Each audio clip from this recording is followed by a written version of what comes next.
Maaf Pak Padan, ini nomor polisi kendaraan Anda kan?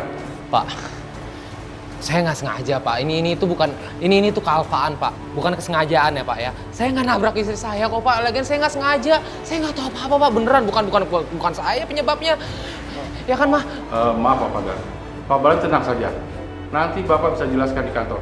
Sekarang Bapak ikut kami kantor. Enggak, saya nggak mau Pak. Orang itu kealpaan, bukan salah saya. Pak, tapi anak saya nggak bersalah, Pak. Ibu tenang saja. Nanti Ibu tinggal tunggu hasil penyelidikannya. Saya nggak mau Pak, nggak mau. Ngapain sih kantor polisi? Nggak. Saya bukan di tempat kantor polisi. Saya nggak mau masuk sel. Kamu tenang aja. Pak, tapi saya nggak mau Pak. Masa saya masuk kantor polisi sih Pak? Saya di penjara Pak. Saya nggak mau Pak. Masa Bapak mau anak saya di penjara? Kamu tenang aja. Kamu kan nggak bersalah, jadi kamu jangan takut. Mari ke kami. Enggak Pak. Saya nggak mau Pak. Saya nggak mau. Apa sih? Hei, berhenti.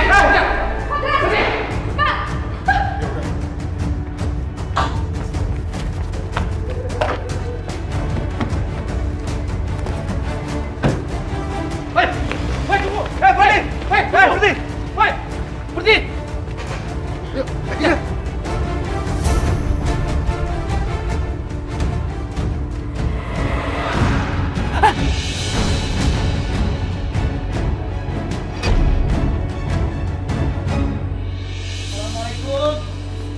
Assalamualaikum. Terus siapa yang meninggal ya, Pak? Nggak tahu, Pak. Itu ada bendera kuning. Cari siapa, Mas? Mau cari Pak Fadlan, Mbak? Oh, mungkin orangnya belum pulang kali, Mas. Masih di pemakaman. Kalau boleh tahu siapa yang meninggal ya, Mbak? Mas Fadlan, Mas, yang meninggal. Semalam kecelakaan mobil. Innalillahi wa inna ilaihi raji'un. Berarti Ibu Fadlan juga ikut ke pemakaman ya, Mbak? Enggak, Mas. Yang saya dengar, Mbak Mia lagi kritis di rumah sakit. Emang mereka kecelakaan satu mobil ya, Mbak? Bukan, Mas. Kata polisi, Mbak Mia ditabrak oleh suaminya sendiri. Oh ya, Mas Fadlan. Astagfirullah. Jadi ibu-ibu sekalian, apapun yang Allah berikan kepada kita wajib kita terimain, wajib kita syukuri. Anak seperti apapun yang Allah berikan kepada kita wajib kita pegang. Kenapa? Karena anak adalah amanat yang Allah titipkan. Allah berfirman dalam Al-Quran, A'udzubillahi minasyaitonirrajim, Bismillahirrahmanirrahim, Innallaha ya'murukum an tu'addul amanati ila ahliha. Nanti di akhirat anak kita akan dimintain pertanggungjawaban kita. Kita akan ditanya nanti di akhirat, anakmu dulu lu urusin apa kagak? Tuh anakmu dulu kamu kasih sayang yang bener apa kagak? Itu semuanya nanti akan ditanya di akhirat ya. Oleh karena itu insya Allah mudah-mudahan kita bisa memegang amanat yang Allah titipkan kepada kita. Ibu-ibu sekalian, ada yang mau tanya? Oh ya, silakan. Umi, saya mau bertanya, mengapa Allah menciptakan orang-orang berkekurangan fisik ya Umi? Terus apakah ada ayat Al-Quran atau penjelasan perkataan Nabi yang menjelaskan tentang hal tersebut? Pertanyaannya cakep banget. Kenapa? Karena itu pertanyaan sebetulnya buat kita semua. Iya kan? Ada yang bilang, Mi kenapa begini, Mi kenapa begitu? Tadi kan udah Umi bilang, Allah yang menciptakan kita, tentu Allah juga yang tahu pas atau pantasnya kita. Dan juga apapun yang Allah ciptakan itu pasti ada hikmah yang lebih baik di belakangnya. Allah berfirman dalam Al-Quran, Rabbana ma khalaqta hadza batila. Tidak ada yang Allah ciptakan itu tidak ada manfaatnya. Dan juga kalau tadi ibu nanya apa sih ayatnya? Allah menciptakan makhluknya itu kok beraneka ragam. Allah berfirman dalam Al-Quran surah Al-Mulk, A'udzubillahi minasyaitonirrajim, Bismillahirrahmanirrahim. Tabarakalladzi biyadihil mulku wa huwa ala kulli syai'in qadir. Alladzi khalaqal mauta wal hayata liyabluwakum ayyukum ahsanu amala wa huwal azizul ghafur. Artinya tabarakalladzi maha berkah Allah. Biyadihil mulku, di tangannya semua kerajaan. Artinya apapun yang Allah berikan pasti ada keberkahan. Wa huwa ala kulli syai'in qadir. Allah itu bisa menciptakan apapun yang Dia mau. Karena memang Allah itu fa'alul lima yurid. Tujuannya Allah menciptakan sesuatu yang berbeda-beda itu apa? Alladzi khalaqal mauta wal hayata. Allah menciptakan kehidupan, Allah menciptakan juga proses kematian. Tujuannya liyabluwakum. Tujuannya memberikan ujian kepada kita semua. Ayyukum ahsanu amala. Mana di antara kalian yang amalnya lebih baik? Wa huwal azizul ghafur. Allah itu maha perkasa dan Allah itu maha mengampuni.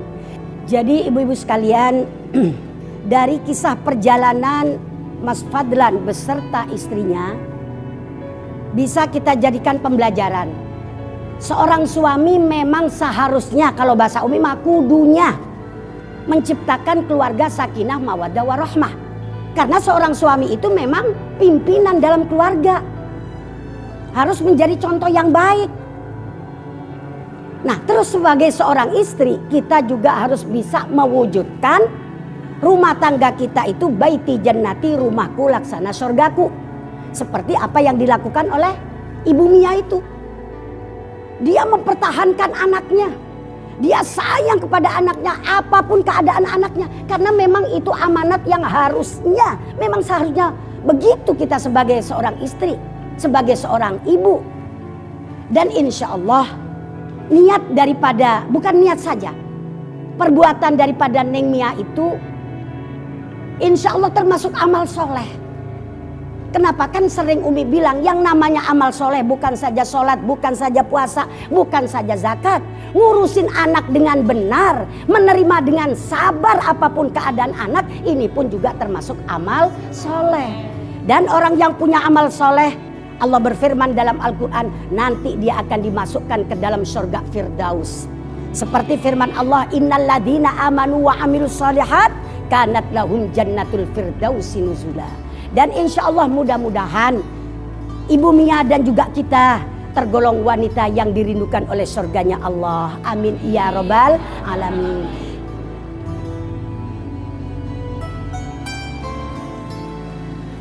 Mohon maaf Pak, Bapak keluarga atau saudaranya? Saya saudaranya, Dok. Sebelumnya saya mohon maaf Pak, kami sudah berusaha semaksimal mungkin, tetapi kekuatan sepenuhnya ada di tangan Allah. Maksud dokter, dia nggak bisa diselamatkan lagi, Dok? Iya Bu, mohon maaf, kami sudah berusaha semaksimal mungkin. Dokter, pasien sadarkan diri, dokter. Bapak dan Ibu tunggu di sini sebentar. Dok, saya ikut, Dok. Mohon maaf Pak, Ibu. Bapak dan Ibu tidak bisa masuk ke ruangan pasien yang tengah kritis. Dok, saya mohon, Dok, izinkan saya masuk dan istri saya, Dok. Bayi ini, bayi Mia, Dok. Pasien yang lagi sekarang di dalam. Kami mohon, dokter. Terakhir kami bertemu sama Mia, anak ini terpisah dari dia, Dok. Anak ini dibuang oleh suaminya sendiri. Kami nggak mau nyesel kalau misalnya anak ini nggak punya kesempatan untuk bertemu dengan ibu kandungnya, Dok. Kami mohon, Dok. Baiklah, kalau begitu saya masuk terlebih dahulu untuk memeriksa pasien, ya. Bila ada kemungkinan nanti saya akan suruh suster untuk memanggil ibu dan bapak. Makasih ya, dokter ya. Sama-sama. Mari sus. Mas, semoga Mia bisa diselamatkan ya, Mas ya. Aku pun berharap seperti itu.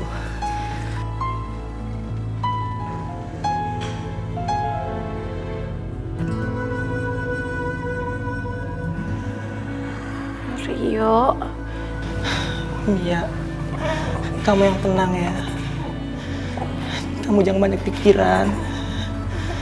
Kamu pasti sembuh, Mia. Mia, aku kesini. Aku mau minta maaf sama kamu, Mia. Karena waktu itu aku tidak memberikan bayi ini kepada kamu. Kamu yang semangat, Mia.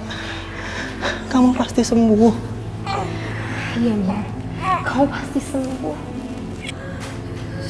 Saya mau mencium kening anak saya untuk yang terakhir kalinya, Rio. Enggak, Mia. Kamu jangan ngomong seperti itu, Mia. Kamu akan sembuh. Dan setiap hari kamu bisa mencium kening anakmu. Iya, Mia. Kamu pasti sembuh.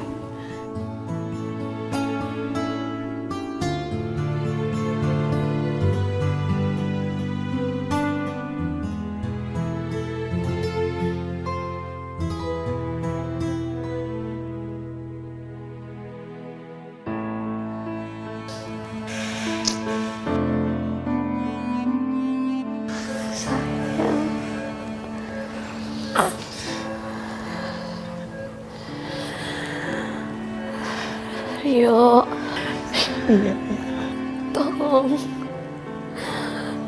jaga dan rawat anak saya, Rio.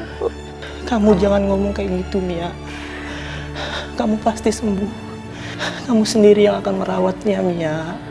Saya nggak bisa ngerawat anak saya sendiri, Rio. Mia, kamu pasti bakal sembuh, Mia. Kamu yang kuat. Alhamdulillah.